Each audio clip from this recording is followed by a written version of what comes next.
দর্শক, এই মুহূর্তে ঢাকা বিশ্ববিদ্যালয়ের টিএসসিতে আছেন বিশেষ প্রতিনিধি রোকনুজ্জামান।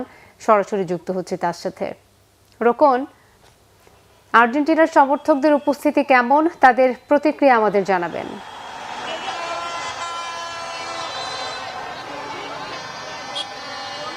মিথিলা, খেলা শুরু হয়ে গেছে। আপনি নিশ্চয়ই আমার পিছনে অলরেডি বুবুজালার শব্দ শুনতে পাচ্ছেন, এবং আমি আপনাকে দেখাতে চাই যে পুরো টিএসসি চত্বর জুড়েই কিন্তু আর্জেন্টিনার সমর্থকরা কেউ হচ্ছেন জার্সি পরে, কেউ পতাকা উড়িয়ে, কেউ পতাকা মাথায় বেঁধে পুরো অঞ্চল জুড়ে এই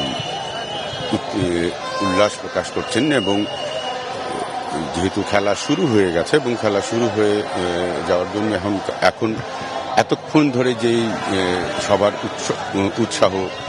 উৎসব ছিল, সেই উৎসব এখন খেলার পর্দা কেন্দ্রিক, অর্থাৎ টিএসসি বিল্ডিং যে কেন্দ্রিক হয়ে গেছে।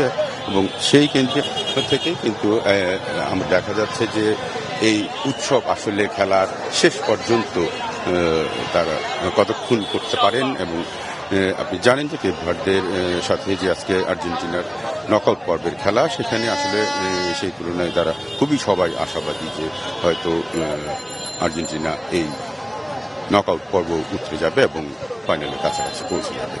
মিথিলা। রোকন, আপনাকে ধন্যবাদ।